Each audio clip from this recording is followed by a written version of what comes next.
Hey traders, Akil here. Welcome back to another episode of the Trading Coach Podcast. Today we're going to talk about something that could be trading related, but it's also more of a broader subject as well. I'm going to share with you an article and my opinions of it, of course, titled 19 Ideas on How to Push Yourself to the Next Level. If you're not getting better, you're getting worse. And of course, as always, I will share the link to this article so you can read through it in its entirety in the show notes. But understand, again, I'm going to try and put a little bit of a trading spin on this. After all, this is the Trading Coach Podcast. But I want you to think about this in terms of other aspects of your life as well. And as you become deeper in trader, I had a great conversation with one of my good friends and my business partner the other day about how your life kind of changes with the decisions you make. We're talking about how you have kids, and yeah, your kids kind of carry some of your traits, but you also kind of adapt based on how your kids are. Trading is the same way. I believe I did a podcast on this about, is life trading or is trading life, getting real deep into it. But one of the things that I've noticed is that certain occurrences in my life have affected my trading, but trading has also affected my life. And I really do not like to separate them anymore because, well, this is what I do for a living, right? I coach for a living. I trade for a living, right? This is my life. So it's no surprise that they kind of run parallel to each other. So when you think about this, yes, it can be trading specific as well. And I may give a few trading specific examples, but think about these as 19 ideas on how to push yourself to the next level in life in general as well. Now, not going to read through them because it's very, very long, but I'm going to just kind of give you the general topic. Maybe I'll read a little paragraph or so and then give my opinion on it. But the first one, this is going to be right up my alley. Run a mile, rain or shine. And this is basically do something physical. Physical fitness, physical activity. Don't just sit in front of your computer or sit in front of a desk all day, right? We've all heard sitting is the new smoking. If you want to be productive in your life, you have to take care of your body. Your body is the engine. Your body is the car that makes everything go, right? You have to treat that car like it's a prized possession. And staying mentally sharp is one thing. Staying physically sharp is another thing. And actually, staying physically sharp will help you mentally as well. For trading, one of the reasons I like physical activity is not because I'm just a competition addict, right? I want to be ready for anything at any moment's notice. But it does kind of help me separate my trading day. Trading is a very stressful business. You can tell by the amount of hair I've lost since I've become a trader, right? But trading is a very stressful business, especially when you're trading full time, and really your livelihood depends on how well you can execute in the markets, because we all know the markets are tough. The markets are a wild river rapid, and it's really tough to be consistent, and it really pulls on your emotional cords.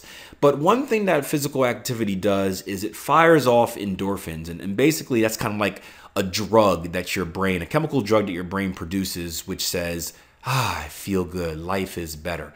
So I know something that I do to recover from a bad day, right? When I'm frustrated, I'm mad, I'm angry at the market, I want to revenge trade, I just want to be angry at everyone in life, I go for a workout. Right? It gives me that kind of positive vibe. I get home, I eat, I shower, right? Eating is another thing that makes you feel good if you're eating the right stuff. I eat, I shower, and then it's kind of like a reborn me, and I'm ready to attack the next part of the day, and I put that first part of the day behind me. So physical fitness is important, and you do want to live long, right? If you're on the path to success, you want to be an entrepreneur, you want to be successful, you want to create generational wealth, all of that fun stuff, you want to be alive to make the most out of it. I think the worst thing in the world you can do is be very, very successful and just die early and not have a chance to kind of reap the benefits of your investment. Number two, Get 1 hour of work-life integration. It says, quote, I don't believe in work-life balance. In my experience, balance isn't a realistic goal. This is the first time I'm reading this, by the way, so you're going to hear me say some, that sounds good. Yeah, right? I like that because work balance is something I struggle with. I don't really believe in work-life balance because I believe that if I want to have a good life, if I want my family to have a good life, that comes directly from my work. So I think of work as being life because it goes hand in hand. That's kind of just my perspective on it. So I can justify working hard because that gives me the balance in life in a way. But I don't believe in work-life balance. In my experience, balance isn't a realistic goal. It's more work-life integration. In today's work style and focus of always on, right, in every avenue of your life, I find myself in a constant state of flow between work, family, personal goals, health, fitness, rest, and renewal. I make sure to get 1 hour per day to focus on work-life integration by attending SoulCycle or by doing yoga where I can completely zone out and focus on getting out of my head and into my body. Amazingly, when I do this, solutions to work challenges and life challenges naturally surface. And this follows up on the first point about physical activity. Do you guys know when I come up with my best ideas?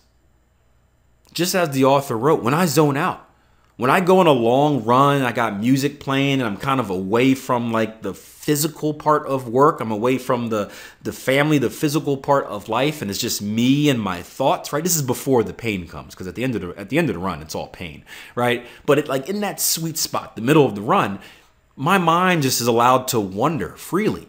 And those moments where I get some of my best ideas, whether it's a new business idea, whether it's a new trading idea, whether it's a podcasting idea. It's funny how that becomes, I don't do your traditional meditation where I sit there with candles and hum and do all that stuff, right? My meditation is just doing something physical, but shutting my brain off and just allowing it to kind of be creative. So I love that, man. Work-life integration. Stolen, right? I love that. Number 3, ditch an office. As a co-founder, a lot of people are shocked to hear that I don't have an office. In fact, I don't even have a desk.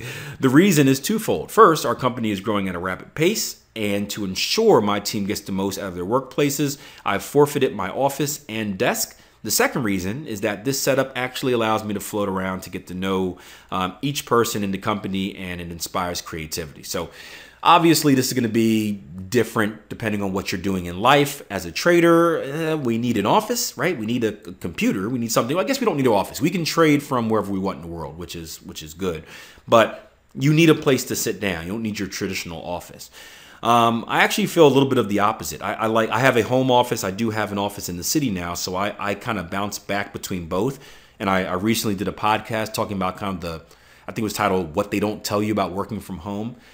I'm recording this from home right now, so I am working from home. I do like the luxuries of being at home, but there's something about going into an office which kind of locks in my focus. Again, my whole thing is I work very, very hard. I don't want to work very, very hard for a lot of hours. So instead of working, 10 hours a day and kind of just grazing around, doing a little bit here, doing a little bit there, I'd rather have my to-do list, another podcast episode about being productive. You see how everything just kind of falls in line? This is perfect. I have my to-do list. I have what I want to accomplish. I want to go into the office. I want to stay there for an hour and a half. I want to go all in right away, get it all done, and leave and do something enjoyable with my life. Number 4, focus on communication. I wish I could tell you there was a secret to success, but when it comes down to it, it comes down to communication and hard work. Every single day, I make sure to communicate with my team and strategize for the growth of our company. And this is something that we struggle with at Tier 1 Trading, mainly because we're all in different places of the world. right? I'm in the U.S. on the eastern side. Darren is in the heart of America, right? Midwest, West, whatever you call Kansas, right in the middle. And then Jason Greystone is over in the UK. So our hours don't always line up well. It may be lunchtime for me. It's dinner time for Jason Greystone. So he's with his family while I'm kind of on lunch break. It may be early morning for me. It's afternoon for Jason. It may be, still sleepy time for Darren if Darren were to sleep. So something that we've done is we've tried to create a consistent habit. Obviously, we have places that we talk all the time. We have kind of a deal online where we share ideas and share messages and talk to each other. But we try to set up a consistent date. We're saying, hey, no matter what we're doing, we're going to meet at this time every week or every month and have a meeting. Kind of just force that communication. Even if it doesn't seem like anything needs to be talked about, it's important to just put yourself into that room because you never know what's going to occur. So communication is key. It's important. It's not something that we do a very good job of, mainly because we're a small business and we can't afford to kind of hire people to do, well, I guess we can. We would prefer not to hire people to do all of the other stuff. I think that has to do more with us being controlling and very little people knowing our industry. But that's another story. But communication also often takes a back seat to that. Oh, number 5. How about this? You guys are going to love this. I'm going to tell you already. There's 19 things on this list. Number 5 is going to be the best. It's going to be the greatest. Hands down. It's perfect, right? Number 5, listen to a podcast. Oh, yeah, right? Listen to a podcast, preferably the Trading Coach podcast. But yeah, I think this is podcast listening is something that I do. It's continued education. It's continued education. It's good to hear other people's opinions. It's good to hear other people's thoughts. And the cool thing about podcasting, this is why podcasting is the new wave. I kind of jumped on it more than just the video I do. Because in the world we live in now where everyone is so busy all the time, it's all about, I don't want to call it multitasking because we know that's not really a thing. But it's all about how can you be most efficient with your time. And when you're sitting there watching a video or reading a book, right? Reading a book, not listening, reading a book. You have to sit there and that's really all you can do, right?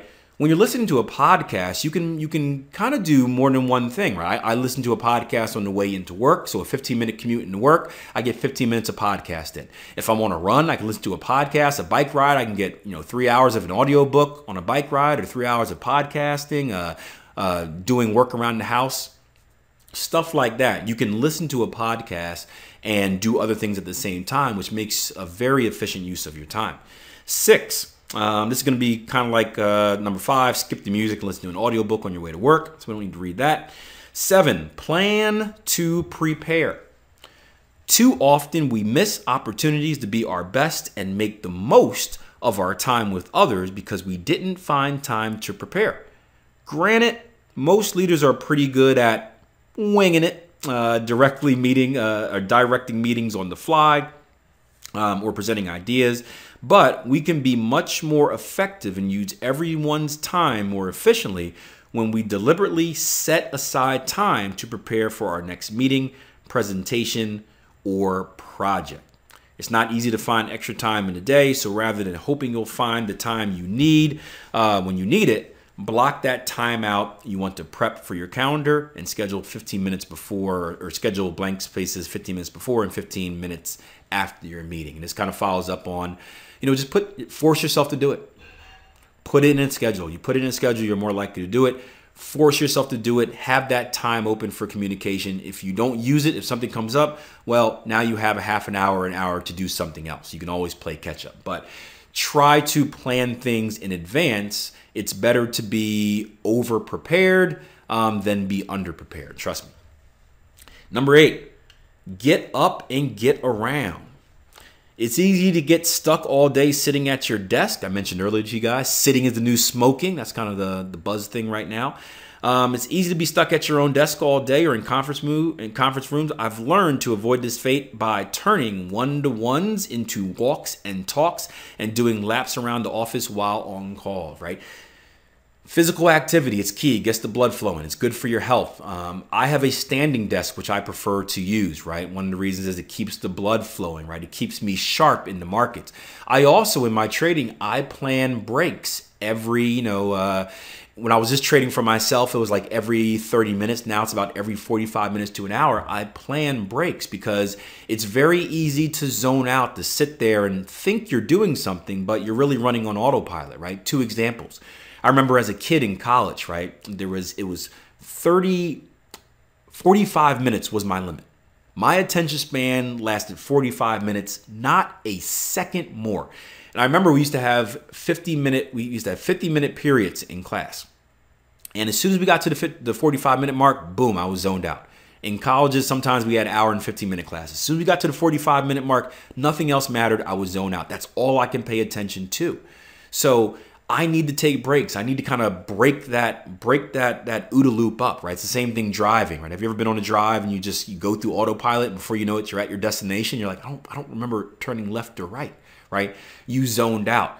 Yeah, it's okay in a drive, but when you're in the markets where you have to be sharp, where you can't afford to miss opportunities, if you kind of slack and leave your body for a little bit, you can miss that one good trade that you've been prepping for the entire week. And now you got to wait another week to get the next trade. So stay sharp, give yourself mandatory breaks, right? Plan it, prepare it, schedule it, give yourself that break. And I promise you'll come back sharper. You'll look at the markets in an entirely different way. Eliminate having to make as many decisions as possible. Yes, this one sounds good already. Time is one thing of which we never have enough. Therefore, I try to be 100% efficient in everything I do. Eliminating some unnecessary decisions out of every day frees up my mind to tackle the job at hand, to maximize it. Again, go back and listen to about 2 podcasts ago about being productive, right? Where you write down your task and then you take the top 6 tasks, the ones that have to be done, the very, very, very, very important task, and eliminate all the others, right? Focus on your main focus, and it'll be much more efficient that way. Don't overwhelm yourself and give yourself too much to do, because you'll just be depressed when you're not able to accomplish all of it. Number 10, practice excellence and empathy. Ooh, love this one. Excellence is not perfection. I repeat, excellence is not perfection. And if you are a trader, this should be right up your alley. Excellence is performing to your best ability in every task, even the tiny ones that seem unimportant. It's working to improve your abilities bit by bit over time, developing a frame of mind focused on putting your best efforts into the tiniest of tasks. Let me read that again. Excellence is not perfection. Excellence is performing to your best ability in every task, even the tiny ones that seem unimportant. It's working to improve your abilities bit by bit over time, developing a frame of mind focused on putting your best efforts into the tiniest of tasks. It worms its way into your daily life and into your most important endeavors. Oddly, this alone doesn't ensure happiness or success. People only really appreciate you as an individual and make your work satisfying if you really connect with them. That's kind of the empathy part. We'll stick to the excellence part because that's kind of right up trading's alley. There's no such thing as a perfect trader. There's no such thing as a perfect system, right? You'll never be perfect in the markets. So stop judging yourself off of perfection. We see so many traders, and we tend to do this as human beings just in general, where we tend to value our negative times more than our positive times, right? You know, the positive times are supposed to happen. Oh, this was good. It was supposed to be good. Our negative times, we kind of dwell on them. We carry them with us time and time again. And I work with so many traders that are very, very good, but they can't let go of that one losing trade, right? They'll have 10 winners, they'll have 2 losers, and all that's stuck in their head is, how can I get rid of those 2 losers? Why did I take that? And it slowly eats at them. And the need to chase perfection actually hinders their overall results. I've told this story a million times, but I had a trader friend of mine who had a brilliant strategy, right? He was a great strategy developer. The problem was he always wanted to be perfect. So he had very successful strategies, very positive expectancies that were hitting well. And whenever he would trade him, he would stop trading him. He'd be like, I think I can do better.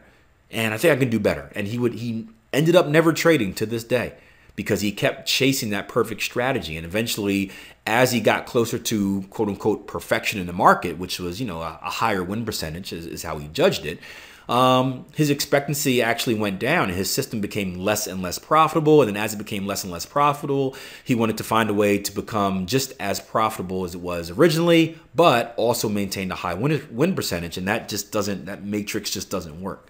So be your best, right? Execute your strategy, right? Perfection is not taking any bad trades. Executing your strategy, your trading plan to perfection.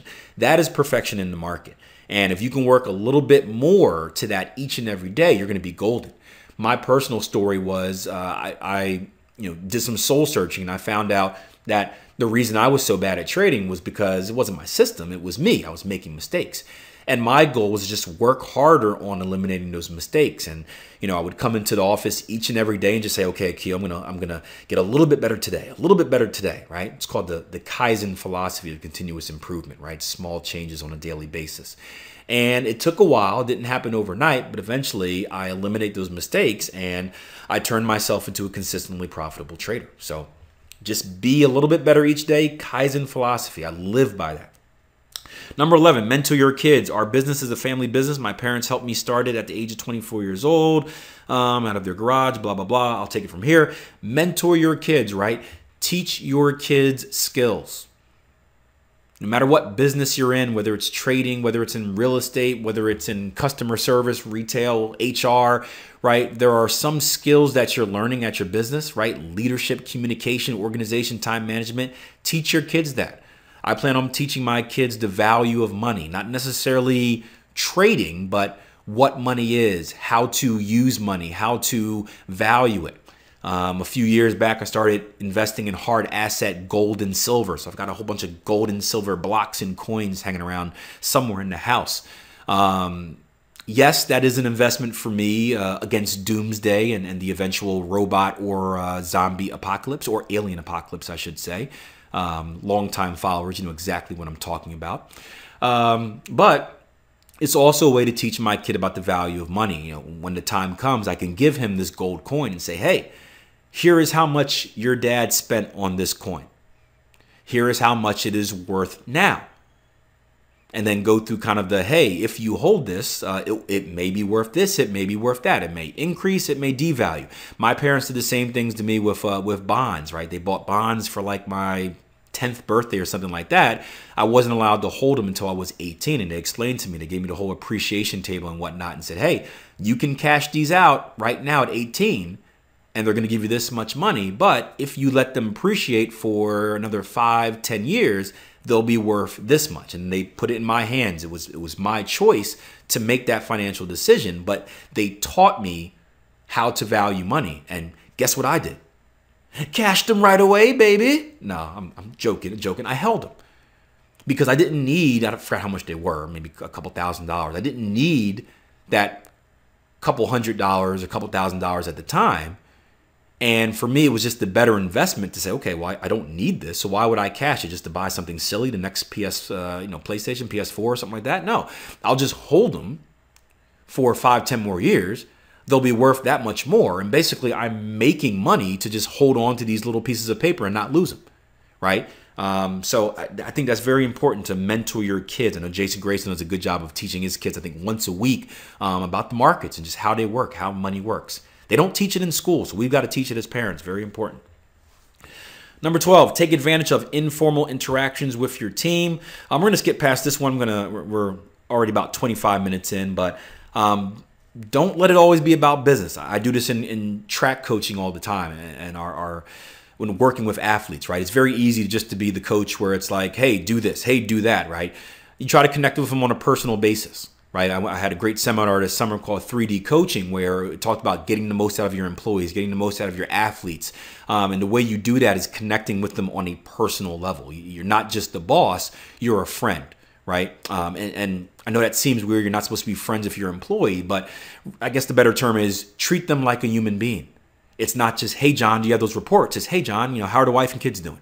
Have those casual conversations. It really does bring you guys together.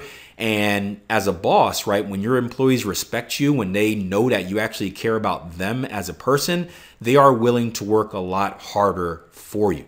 If you guys heard the last podcast or a couple podcasts ago when I interviewed my friend and business partner, John Bomberger, he said one of the final straw, right before he quit his job and went on the path of becoming an entrepreneur, the final straw was when his job not only basically cut him and reassigned him, but when they offered him another job that was far away from his family and didn't even care about the commute. He's at that point, he was like, you don't actually care about me. I'm just a pawn in your chess game. So that's important. Working during your commute is number 13. We kind of talked about that with listening to podcasts. Be interruption driven. This is kind of a cool thing. And this is not necessarily related to trading, but being interruption driven. What the author essentially means by this is don't push task back. The example was, as a boss, if you're working on something and one of your employee comes up and says, hey, can you help me with this? And you're like, okay, I'll do it later. By the time you do it later, right, it may no longer need to be done. The moment may have passed. Maybe that employee needed that to be done right away so they can get the rest of their work done. And now they're just waiting for you to help them.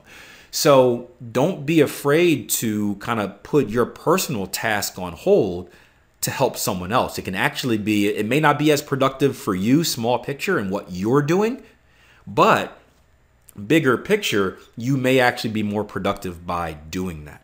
15, define and note one goal every day. This goes back to productivity and kind of managing your to-do list. Again, go back and listen to the podcast I did about how to become more productive. It'll give you, I think, like 16 tips or 6 tips on how to do that. Number 16, give back. It's so important to consistently give back to others. It doesn't necessarily have to be financial. You can give back your time, your expertise, and access to your network to those who can benefit from it. I believe in giving back in many different avenues, not just giving back financially to say like charity and whatnot, but like the author said, giving back your time and expertise. This is the reason I coach, guys. I hope you understand that. This is the reason I coach, right? Coaching is my way of giving back. Yes, there is money from it. Right? We make no lie in that. It's a lot of my time and effort going to coaching. I'm not giving back that much for free. Don't get me wrong. But the reason I got into coaching, the reason I value it, the reason I do this podcast, the reason I do the free YouTube videos, the reason we do all this content out there is because it's our way of giving back, right? We were fortunate enough to be in a position where someone gave to us and we took advantage of what they were giving and were able to turn it into a lifestyle, right? A career. And there are millions of other people out there that are looking to do the same thing. And we just want to provide them with opportunities to do the same thing. Will everyone do it? No. Will everyone be happy about, hey, you have to pay for our membership services? No. But we give back a massive amount, and that is purposely done, right? It's not by accident. It's purposely done for that next hungry person out there that is ready to take advantage of it. Number 17, getting towards the end, always be thinking ahead. True visionaries are those who carve out their own path and therefore are much more likely to succeed. If you're thinking in the past, you'll be left in the past. I know it's hard. A lot of us get kind of stuck into the trap of this worked before, so it will work now. But the honest truth is you got to do a little bit of both. You got to realize what has worked, but you also have to be ahead of the curve because in many cases, by the time you're doing something, by the time you try to copy something that has already worked, the next person is already doing it. Or the next person is already doing the next thing, and now you're fighting from behind. So it's a tough spot to be in because thinking ahead means taking risks. You're going to try a lot of things that fail, but you have to always be hungry. You cannot settle. If you settle in business, you're done, right? Someone else out there is going to pass you. In trading related, it's the same thing as settling on your system, right? If you've backtested your system, if you traded the same way for 5 years and it worked, well, whoop-de-doo, that's great. If you think that you can continue to trade those that way for the next 5 years, if you think that market conditions are going to stay exactly the same throughout the future, you're wrong. And I know I learned this. That was a big shocker to me as I got more experience in the market. So you always have to be thinking ahead. You always have to be analyzing the markets, thinking about what adjustments you can make. You may not necessarily have to make those adjustments, but you have to be ready for it if you want to stay successful. Number 18, remember your support system. Support is key. We always talk about community, right? Very hard to do anything of value on your own, especially being in trading, especially being an entrepreneur, because it's a very, very, very dark tunnel that you're working through, and it's very hard to see the light. However, if you surround yourself with a positive community, someone or people that keep you uplifted, people that are supportive, people that are trying to accomplish the same or similar goals as you are, it's a lot easier to work through that process, right? Misery loves company, right? Success loves company as well. And I'm telling you, it's much easier to work together than it is to work on your own. I'm a track and field coach, and we're in cross-country season right now. And one thing that we always preach to our runners is run in a pack, right? Have a workout buddy. Very easy when you're left out there by yourself running to have negative thoughts and just stop, right? I mean, who's gonna hold you accountable about yourself? No one. However, if you're running with a group, if you're running with 4 or 5 other people, right? It's a big difference because you don't want to be that person. You don't want to be the oddball to kind of drop out where everyone's going. It's that added external pressure that keeps you going in the right direction, and that's what's going to keep you on the right path to achieving your dreams. Finally, number 19, listen, read, and watch interesting things. I love watching weird stuff that kind of makes the brain tingle, right? The author says, staying on top of your game means knowing what's going on in your industry and being able to think ahead. Every day I start my morning with time set aside to educate myself on new trends in my industry. Instead of watching the news, I'll pop in my headphones and listen to TED Talks or something like that. Ooh, I got a friend that does TED Talks. Nice. For me, this is becoming a better fundamental trader. I'm a technical trader. Right? So everything I do in the chart is based off of what I see on the charts. I don't care about news. I don't care about Trump tweets. I don't care about anything else. It's all about the technicals. However, over the years, I've made it a goal to become more knowledgeable about the fundamentals. It's a part of my industry that I'm just way behind on because I never had that training. I never had that experience. I didn't have traditional education, so I don't know about that stuff. Aside from your basic supply and demand concepts, everything else was foreign to me. So I always make a habit to invest some time each morning to reading news, invest some time to, I subscribe to a few, not news feeds, but places like Real Vision where they do kind of more in-depth, unbiased analysis and projections and talks about the economy and what's going on in the world. I enjoy doing that. It makes me more knowledgeable, and you never know when those little bits of information can be used alongside my technical trading to help find better opportunities. And I get about 2 or 3 of those a year if the home run trades. So that's it. That's the article. Again, I'll put the link in the show notes, but the title was 19 Ideas on How to Push Yourself to the Next Level.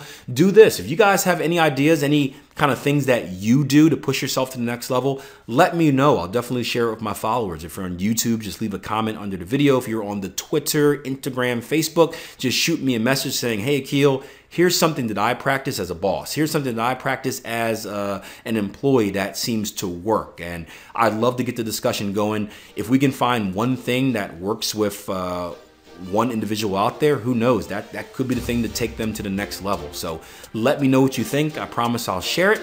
And until next time, plan your trade your plan. Thank you for listening to the show, and I'll see you guys in the next episode.